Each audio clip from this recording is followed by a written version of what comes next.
और पाकिस्तान के बीच में क्या हो रहा है पता नहीं चल रहा, क्योंकि नवाज शरीफ साहब बोल रहे हैं कि हमने 75 साल 75 ईयर्स अपने बर्बाद कर दिए। जयशंकर साहब भी टोन डाउन हुए हैं। एक एक जिसे बोलते हैं कि दुश्मनी वाली जो लहजा था दोनों साइड से खत्म होता दिख रहा है। क्या कहीं बर्फ पिघल रही है? इसी पे बात करने के लिए हमारे साथ है एमआरवी संगत जी, सीनियर जर्नलिस्ट। मैम, बहुत बहुत स्वागत आपका हमारे शो पे। बहुत मैं बहुत क्या शुक्रिया। Thanks a lot ma'am. मैम, क्या दोनों कंट्रीज के बीच में कुछ बैकडोर खिचड़ी पक रही है?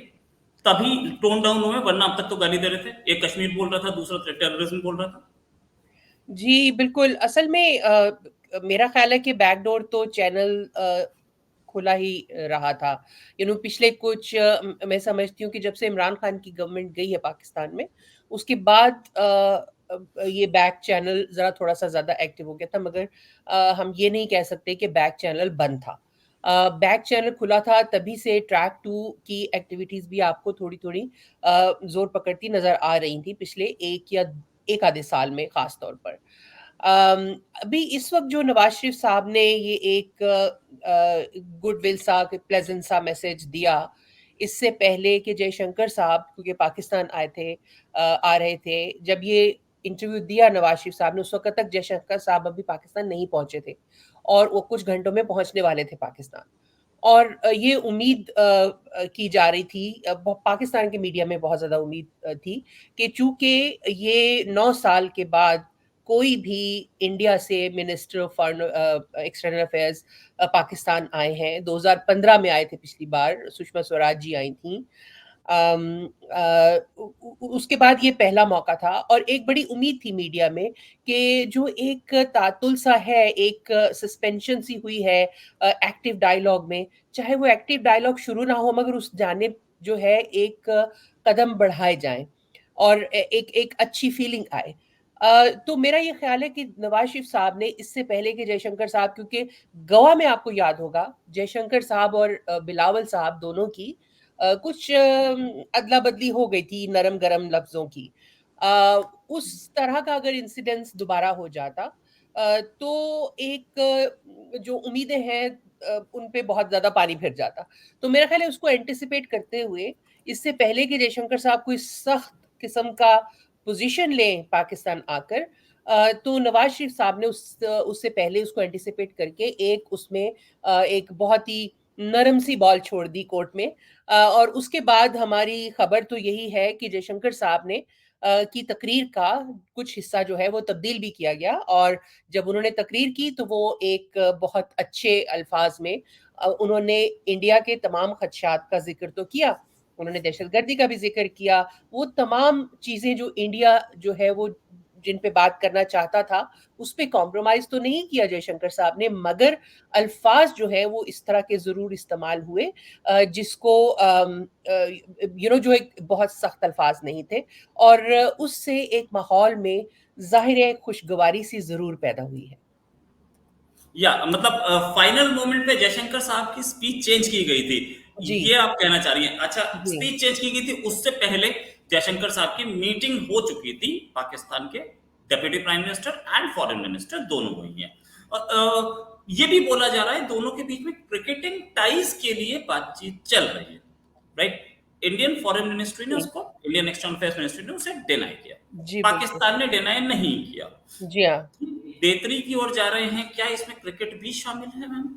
जी, सबसे पहले तो क्रिकेट ही मेरा ख़्याल है कि शामिल है, क्योंकि ये सोचा गया है कि ख़ास तौर से पाकिस्तान की साइड से तो मैं आपको बता सकती हूँ, इंडियन ऑफ़िशियल्स में से किसी के साथ मेरी डायरेक्ट बात नहीं हुई है, हम सिर्फ़ वही आंकड़ा लगा सकते हैं जो इंडियन मीडिया के ऊपर चलता है। मगर मैं पाकिस्तानी साइड से आपको बता सकती हूँ कि क्रिकेट को एक वो जिसे कहते हैं ना लो हैंगिंग फ्रूट, कि जो सबसे आसानी से काबू में आ जाए, पहले उस मुद्दे के ऊपर बात की जाए ताकि उसके ऊपर कुछ पेशकदमी हो, कोई उसके ऊपर फॉरवर्ड मूवमेंट हो, तो फिर बड़े मुद्दों के ऊपर भी बात हो सकती है। तो वो लो हैंगिंग फ्रूट अब क्रिकेट को माना जा रहा है और अगर क्रिकेट शुरू हो जाए तो उससे देखिए, जब एक दफ़ा पीपल टू पीपल इस तरह का शुरू हो जाए ना, तो फिर थोड़े से ऑफ़िशियल साइड पर भी एक थोड़ी-सी नरमी आती जाती है और कम से कम एक-दूसरे की बात सुनने का, टेबल पर बैठकर एक-दूसरे का जो पोज़ीशन है, उसको सुनने की जो है वो पैदा होती है। क्या आप कहते हैं स्थिति पैदा होती है? राइट, स्थिति पैदा होती है, इसमें कोई शक नहीं। अच्छा मैम, एक चीज और, ये स्थिति ऐसे नहीं आ जाती दोनों कंट्रीज के हुँ। बीच में। हमें पता है कि बाहर के जो इन्फ्लुएंस है वो भी है शामिल इसमें, खासतौर से अमेरिका। अच्छा, अमेरिका खुद इतनी प्रॉब्लम्स में फंसा है इस समय, Ukraine war, Israel, then Armenia. Armenia में इंडिया भी है, पाकिस्तान भी है, नो डाउट, लेकिन अमेरिका सबसे ज्यादा फंसा है। तो क्या कहीं अमेरिकन प्रेशर था कि यार मैं पहले ही बहुत सारी प्रॉब्लम में फंसा हूं, तुम दोनों तमीज में आ जाओ? अमेरिका, आप मुझे वो मौका बताइए जब अमेरिका इतनी प्रॉब्लम्स में नहीं फँसा होता। अमेरिका जो है वो हर वक़्त उसके हर एक की चंगेरों में हाथ होते हैं। तो अमेरिका का इतना मेरा ख़्याल है कि America is quite used to whatever it is facing. लेकिन ये है कि अभी हालात कुछ ऐसे हैं हमारे रीजन के भी और दुनिया के भी, कि उसमें जो कोऑपरेशन है मुल्कों के दरमियान, वो एक बुनियादी बिल्कुल बेसिक ज़रूरत है हर हर इकोनॉमिक डेवलपमेंट की। और चूँकि हमारे यहाँ बहुत ज़्यादा इकोनॉमिक, आपको मालूम है कि पाकिस्तान तो बहुत बड़े इकोनॉमिक क्राइसिस का शिकार रहा है पिछले 3-4 साल से तो ख़ास तौर पे, और अभी उसमें से निकलने की पूरी सरतोड़ कोशिशें कर रहा है। आपके यहाँ मोदी साहब की तीसरी गवर्नमेंट है और उन्होंने बहुत से उनकी जो एक मेन उनका फ्लैगशिप एक प्लान होता है, वो इकोनॉमिक डेवलपमेंट है। विकसित भारत की वो बात करते हैं, और वो विकसित भारत मेरा ख़्याल है कि उसके लिए भी बहुत ज़रूरी है कि ये जो एक नया एक चला है ना, पिछले कोई 10-12 साल से दुनिया के जो ग्लोबल अफेयर्स हैं, उसके अंदर हम इसे कहते हैं मिनीलैटरल प्लेटफॉर्म्स, मल्टीलैटरल प्लेटफॉर्म्स और मिनीलैटरल प्लेटफॉर्म्स। जिस तरह से एससीओ है, जिस तरह से ब्रिक्स है, जिस तरह से क्वाड है, जिसमें भारत बहुत ही उम्दा तरीके से बहुत एक्टिव है इन सब में। और जाहिर है कि भारत के एम्बिशंस भी हैं, हमें तो नजर आ रहे हैं भारत के एम्बिशंस हैं, जिसमें आप विश्व गुरु बनने की बात करते हैं, और हमें ये भी नजर आता है कि मोदी साहब का के एजेंडे में ये एक बहुत ऊपर बात है, विकसित भारत और विश्व गुरु। और इन एम्बिशंस को पूरा करने के लिए वो तब तक नहीं हो सकता जब तक इन मिनीलैटरल और मल्टीलैटरल प्लेटफॉर्म्स के ऊपर भारत जो है अपना एक्टिव रोल अदा नहीं करेगा। और उसका भी उसके लिए भी जरूरी है कि इस किस्म के छोटे छोटे इरिटेंट्स जो हैं हमारे रीजन के अंदर, उन पे काबू पाया जाए। तो मेरा ख्याल है इस वक्त दोनों मुल्कों के लिए, और जो रीजनल पावर्स हैं जिसमें चाइना, रशिया है, और जो ग्लोबल पावर्स हैं जिसमें यूरोप, यूके और यूएसए हैं, इन सब के लिए ये बहुत जरूरी है कि ये छोटे इरिटेंट्स को पार किया जाए, और उसके बाद बड़े इश्यूज का, बड़ी जो जंगें हैं उनका सोचा जाए। और बड़ी जंगों में सबसे बड़ी जंग इस वक्त जो हम सबको दरपेश है, वो है जिसका जिक्र जयशंकर साहब ने किया कि वो दहशतगर्दी है, टेररिज्म है, और सेपरेटिज्म है, जिसका आप लोग भी शिकार हैं, हम लोग भी शिकार हैं, बहुत से यूरोपियन ममालिक भी शिकार हैं। बाल्कनाइजेशन का एक ऐसा हवा है जो बहुत सारे मुल्कों के ऊपर खड़ा है, खास तौर पे हमारे रीजन में। तो मेरा ये ख्याल है कि इन सब के ऊपर जब ये मिनीलैटरल और मल्टीलैटरल प्लेटफॉर्म्स जो है, इनके ऊपर आपस में गुफ्तगू चलती रहेगी, इन्हीं मुद्दों के ऊपर बात चलती रहेगी, एक दूसरे से एंगेजमेंट रहेगी, तो उससे फर्क पड़ेगा, और फिर ये सभी के इंटरेस्ट में होगा कि ये बातचीत चलती रहे। राइट मैम, एक एक एनालिसिस जो सामने आ रही थी वो ये थी कि इंडिया और चाइना दोनों, इंडिया और अमेरिका दोनों के दोनों साउथ चाइना सी में ज्यादा फोकस दे रहे थे। तो हम्म। साउथ चाइना सी में फोकस देने का मतलब ये है कि आप चाइना को परेशान कर रहे हैं। इंडिया के प्राइम मिनिस्टर के अभी विजिट्स हुए, ब्रूनोई हुआ, पापुआ न्यू गिनी हुआ, और अमेरिका तो वहां घूमता ही रहता है। अमेरिका का तो हम्म। एक एयरक्राफ्ट हम्म। कैरियर लगभग घूम रहे, एयरक्राफ्ट कैरियर नहीं घूमेगा तो क्रो स्ट्राइक ग्रुप में से कुछ घूमेगा या कोई शिप्स घूमेगा, वो वहां है। साउथ चाइना सी पे फोकस ना रहे, इसलिए अमेरिका को फंसाने की कोशिश की गई इसराइल में, अमेरिका को फंसाने की कोशिश की गई दूसरे अजरबैजान, इन आर्मेनिया, इसराइल सबसे बड़ा उसके लिए प्रॉब्लम बन सकता है। क्या ये भी एक रीजन हो सकता है कि इंडिया और पाकिस्तान पे प्रेशर हो कि आप दोनों दोस्ती कीजिए, यार साउथ चाइना सी संभालना है, मैं तुम्हें कब तक संभालूं? हो सकता है अमेरिका ये चाहता हो। देखिए, रीजन के अंदर पावर की दौड़ तो है, और अगर वो दौड़ बिग पावर्स के अंदर, क्योंकि देखिए अमेरिका जो है वो चाइना को भी चाइना की पावर को भी बैलेंस करना चाहता है ना इस रीजन, जैसे आपने फरमाया। और इस बैलेंस से, और फिर एशिया के अंदर ही दूसरा बड़ा राइवल है अमेरिका का, वो है रशिया। और इसमें से रशिया जो है उसके इंडिया के साथ बहुत अच्छे रिलेशंस हैं। चाइना और इंडिया की अलबत्ता दौड़ जो है वो आपको नजर आती है। मगर इस पूरी कशमकश, जिसे हम उर्दू में कहते हैं, मुझे उसका हिंदी में लफ्ज नहीं आ रहा, जो एक स्ट्रगल दोनों के दरमियान फ्रिक्शन होती है, एक एक साइड पे फ्रिक्शन है दो बड़ी एशियन पावर्स के दरमियान, चाइना और इंडिया, और एक साइड पर एक ब्लॉक बनने के जो है वो चांसेस हैं इंडिया और रशिया की कोऑपरेशन के साथ, जो कि पोज कर सकता है थ्रेट अमेरिकन पावर को। तो इन सब के उस पे मेरा ख्याल है कि जो वर्ल्ड की ग्लोबल पावर्स हैं, जिसमें अमेरिका है सबसे आगे, उनके इंटरेस्ट में ये है कि वो इंडिया को भी एंगेज करे और पूरे रीजन को एंगेज करे। देखिए चाइना को तो उन्होंने एंगेज करा है। आप देखिए कि एक खुश आइंद बात जो एक हमें ऑप्टिमिज्म नजर आता है, वो ये है कि गलवान वैली में क्या क्या हुआ, भारत के 20 जवानों को जो है मार्टर कर दिया गया। मगर इसके बावजूद भारत और चीन की आपको तिजारत ट्रेड के अंदर वो फर्क नजर नहीं आता, सिवाय इसके कि चंद कंपनियां जो हैं वो लोगों ने उनसे खरीदना बंद कर दिया। मुझे मालूम हुआ था कि लोगों ने बॉयकॉट किया हुआ है इंडिया में चाइना की कुछ कंपनियों का। उसके अलावा आपको overall government to government trade के अंदर कोई फर्क नहीं पड़ा। इसी तरह से अमेरिका चाइना का देखें तो अमेरिका चिप्स के लिए और कितनी चीजों के लिए चाइना के ऊपर डिपेंडेंट है। तो चाइना और अमेरिका की भी आपको ट्रेड में नजर नहीं आती कि कोई इतना अ, असर पड़ा हो नेगेटिव। मगर इसी चीज को अगर हम रिफ्लेक्ट करें हमारी जो रीजन है, हमारे रीजन के अंदर आप भारत को अगर देखें तो भारत के साउथ एशियन दूसरे कंट्रीज के साथ वो चलते रहते हैं कुछ मसाइल। कभी श्रीलंका के साथ हो गया छोटा मोटा मसला, कभी बांग्लादेश के साथ हो गया, या मालदीव के साथ ऐसी कोई लफ्जों की जंग चल गई, मगर तिजारत उससे मुतासिर नहीं होती। तो भारत तो तिजारत सबके साथ कर रहा है, सिर्फ पाकिस्तान और भारत का मसला है। अगर उसको भी काबू कर लिया जाए तो मेरा ख्याल है कि ये एक तो अमेरिका के इंटरेस्ट के लिए भी सही है, और दूसरा चाइना रशिया के इंटरेस्ट के लिए भी सही है। चाइना रशिया बहुत ही नुमाया है, उनका एक बड़ा प्रोमिनेंट, बड़ा वाजे है ये एम्बिशन कि वो एशिया को एक यूरोपियन यूनियन की तर्ज की एक एक कलेक्टिव पावर बनाना चाहते हैं।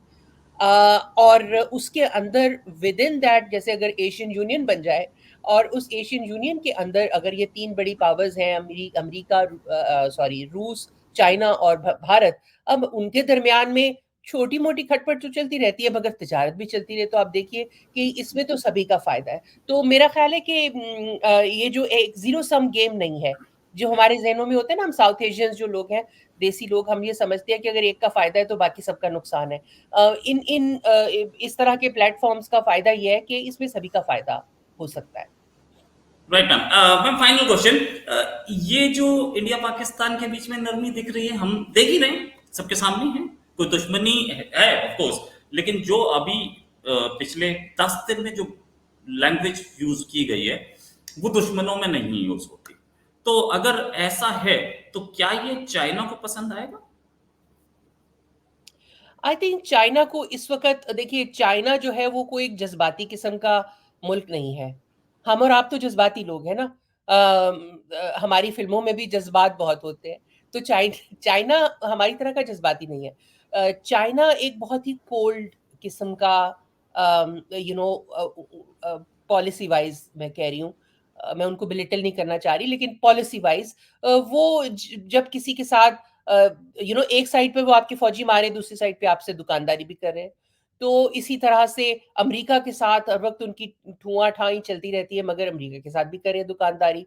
अगर वो रशिया को भी समझते रहे अपना राइवल, मगर रशिया और चाइना के आपको मालूम है कि किस कदर बहनापा चल रहा है, एससीओ में भी एससीओ को मिलके आगे लेके चल रहे हैं। तो मेरा ख्याल है कि जो चाइना है वो उसको सूट करेगा, इस टाइम पे उसको सूट कर रहा है, क्योंकि आपको मालूम है कि वो जो बेल्ट एंड रोड उनका एक प्रोजेक्ट है, बहुत ही एम्बिशियस प्रोजेक्ट है। उसके लिए ज़रूरी है कि ये उस कनेक्टिविटी के लिए ज़रूरी है कि पाकिस्तान और इंडिया के दरमियान जो है, अगर बिल्कुल ही दोस्ती मोहब्बत पैदा नहीं होती, तो कम से कम एक कोऑपरेटिव किस्म की एनवायरनमेंट जो है वो ज़रूर रहे, ताकि फिर हम एक दूसरे के ट्रक जो है वो क्योंकि पाकिस्तान से पहले इंडिया के ट्रक गुजरते थे, आपको मालूम है अफगानिस्तान में जो आपका माल जाता था, अब वो उसके ऊपर रोक लगी रही बहुत 2019 के बाद। तो उससे नुकसान जो है चाइना के बेल्ट एंड रोड को भी होता है। अगर आप को ग्वादर पोर्ट की बजाय उसके मुकाबले में चाबहार पोर्ट का करना पड़े, तो इसका मतलब ये है कि इस रीजन के अंदर, क्योंकि चाबहार और गवादर बिल्कुल अलग तरह की पोर्ट्स हैं, आपके इल्म में होगा कि गवादर एक डीप सी पोर्ट है और वो एक शैलो पोर्ट है चाबहार की, तो उन दोनों का मुकाबला नहीं हो सकता, लेकिन दोनों को साथ अगर चलाया जाए तो बहुत फायदा हो सकता है। तो मेरा ख्याल है कि इसीलिए चाइना के तो इंटरेस्ट में है कि पाकिस्तान और भारत की ये जो एक बिल्कुल रूठी हुई सास नंदों वाली लड़ाई है, इसके बजाय आपस में बात करने के काबिल रहें। हाँ, ये बात मैं ज़रूर आपकी जो है मैं इससे कंसीड करूँगी, ज़रूर इत्तेफ़ाक करूँगी कि चाइना नहीं चाहेगा कि जैसे कश्मीर और उसके ऊपर मुद्दा है वो जो है ना इतना सेटल हो जाए कि भारत को कोई कचौके लगाने वाला बचे नहीं। तो मेरा ख्याल है कि वो तो भारत के चीन के उसमें तो मेरा नहीं ख्याल कि वो चाहेंगे कि ये बिल्कुल सेटल हो जाए। I am forced to ask one more question ma'am, या अगर मुख्तसर से आंसर मिल जाए, या क्या इंडिया बीआरआई में घुसना चाहेगा? क्योंकि बीआरआई जो निकल रहा है वो एक ऐसे एरिया से निकल रहा है जो जिसको इंडिया अपना मानता है। हुँ, अगर इंडिया बीआरआई को एक्सेप्ट कर लेता है तो ये भी एक्सेप्ट कर लेता है कि पाकिस्तान ऑक्यूपाइड कश्मीर, गिलगित बाल्टिस्तान पाकिस्तान का एरिया, जी हाँ, और वो एक ऐसे एरिया से भी निकल रहा है जो कि कश्मीर है, टेक्निकली कश्मीर है, लेकिन वो पाकिस्तान ने गिफ्ट कर दिया चाइना को। इंडिया उसे भी एक्सेप्ट नहीं करता। तो अगर इंडिया बीआरआई को एक्सेप्ट करेगा तो इंडिया ये दोनों भी एक्सेप्ट करेगा, तो क्या आपको लगता है इंडिया बीआरआई कभी एक्सेप्ट करेगा जिंदगी में? देखिए अब आपने ये वाला मसला वो छोड़ दिया है और साथ ही आपने हुक्म भी दिया है कि मैं मुख्तसर जवाब दूँ, तो मुख्तसर जवाब अच्छा, नहीं नहीं, आप नहीं, फुल इसके फ्लेजेड ऊपर दे सकती हैं। इसके ऊपर पूरा क्रिटिक्स। प्रोग्राम हो सकता है। और आप अपने एंड के ऊपर कीजिएगा, बाकी भारत के जो बहुत उम्दा लोग हैं भारत में, उनसे बात ज़रूर कीजिएगा। लेकिन मेरा ये ख़्याल है रोहित जी कि देखिए जो मैं आपको पीछे लेके जाऊँगी 2004 वाले आगरा वाले माहौल के ऊपर। जब पाकिस्तान में जनरल परवेज़ मुशर्रफ थे, आपके यहाँ जो है वो अटल जी, अ, अटल जी, अटल बिहारी वाजपेयी जी थे, नहीं, हाँ, अटल बिहारी वाजपेयी जी थे। अटल जी, या तो आगरा समिट में अटल जी थे। जी हाँ, जिस वक़्त जब मुशर्रफ साहब वहाँ पे गए थे और वो उस वक़्त जिन चीज़ों के ऊपर इत्तेफ़ाक हुआ था, उसमें ये था कि जो है, जैसा है, बस वहाँ पे बॉर्डर तस्लीम कर दिया जाए। जो चीज़ आपके पास है, वो आपकी हुई, जो चीज़ हमारे पास है, वो हमारी हुई। इस तरह का अगर सॉल्यूशन निकलता है, तो मेरा ख़्याल है कि इसमें तो चाइना का भी फ़ायदा है और भारत का भी और पाकिस्तान का भी। और अगर ऐसी सूरत-ए-हाल निकलती है, तो उसमें बीआरआई पे भारत को आने में भी कोई मसला नहीं होगा। अगर सिर्फ ये टेररिज्म वाला मसला हल हो जाए, क्योंकि हमारा ये ख्याल है, हमारी हुकूमत का ये ख्याल है कि भारत जो है वो टीटीपी को हेल्प करता है और भारत बलूचिस्तान के अंदर हमारे सेपरेटिस्ट को हेल्प करता है। भारत जो है वो ये कहता है कि हम कश्मीर के थ्रू जो है टेररिज्म करते हैं, उसको सपोर्ट करते हैं। अब ये दोनों मुल्क अगर इन मसाइल के ऊपर काबू पा लें और हम 2004 के ऊपर वापस चला जाएँ, तो मेरा ख्याल है आपकी वाली बात तो हो जाएगी। फिर तो बीआरआई के ऊपर उस पे कोई भारत को भी ऑब्जेक्शन नहीं रहेगा और ये सबके लिए अच्छा हो जाएगा। या वो वो वाला सॉल्यूशन एक बार नहीं कई बार आ चुका है। जी हाँ, डॉक्टर मनमोहन सिंह के सामने भी था वो सॉल्यूशन, उससे जी हाँ, पहले के प्राइम मिनिस्टर के सामने भी था, लेकिन ये सॉल्यूशन पता नहीं हो क्यों नहीं पाता। I don't know, there are some vested interest के ये सॉल्यूशन अगर निकल आया कश्मीर का तो फिर हमारे हथियार कैसे बिकेंगे, या जी हाँ, सम अदर वे। बिल्कुल। तो thanks a lot ma'am, it was nice discussion. उम्मीद है जल्दी डिस्कशन और करेंगे। अभी के लिए एब्सोल्यूटली, नमस्कार, धन्यवाद। बिल्कुल ठीक है। Thanks a thank lot you ma'am. जी, नमस्ते।